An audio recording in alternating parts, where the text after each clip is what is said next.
You have the same 24 hours as every billionaire who has ever lived, the same hours as Warren Buffett, the same hours as every person who built something from nothing and changed their financial life permanently.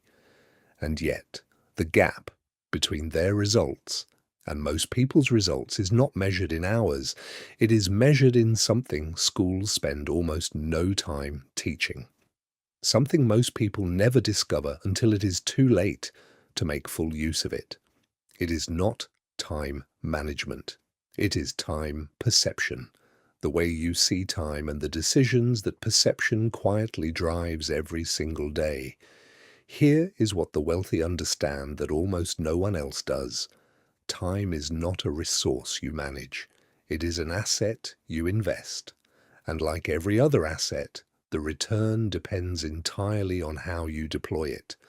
Most people treat time the way they treat a paycheck they spend before the month is over. They trade it for immediate comfort and immediate relief.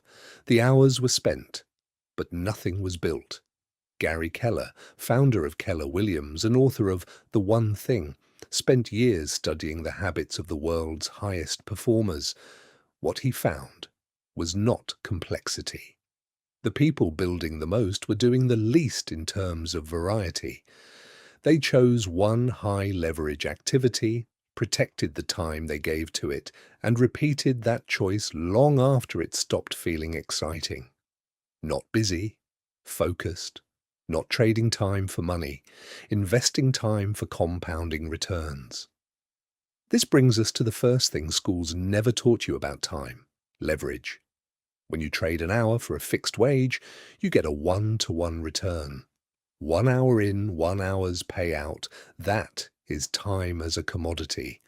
But wealthy people ask a different question, not what can I earn in this hour, but what can I build in this hour that will keep producing results after the hour is over?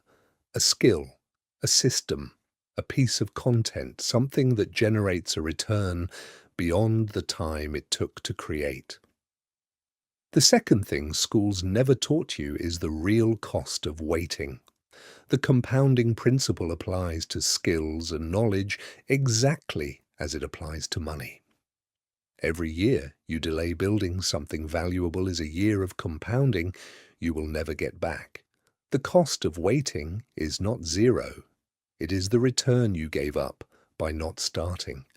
And because that cost is invisible, it is one of the most dangerous costs you will ever face.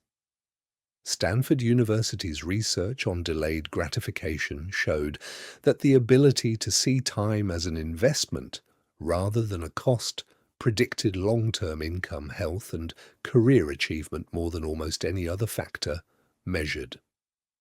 The third thing schools never taught you is the difference between calendar time and compounding time. Calendar time is the 24 hours everyone has. Compounding time is the hours you actively invest in something that grows. For most people, compounding time is close to zero. Wealthy people protect it. The way most people protect their most important meetings, they schedule it first, they guard it. Not because they have more discipline, but because they understand what those hours produce over a decade. The reason most people never close this gap is a psychological bias called present bias. The tendency to overvalue what is available right now and undervalue what is available in the future. It is why you check your phone instead of reading, why you watch the next episode instead of working on the project. The immediate option always feels more real than the future one. The wealthy are not immune to this. They feel it exactly as you do. What they have done is build environments that make the long-term choice the default.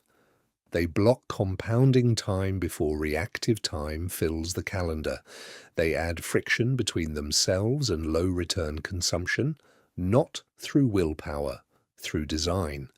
You can do the same. Decide what your highest leverage activity is, the one thing that, done consistently over 3 years, would change your financial life more than anything else. Then protect 3 hours per week for that activity. 3 hours per week is over 700 hours in 5 years, compounding across skill, knowledge, and opportunity. Time is not the great equalizer. The way you see time is, you had the same 24 hours today as every person who will look back in 10 years and recognize this was where the gap opened. Start with 3 hours. Protect them. Repeat.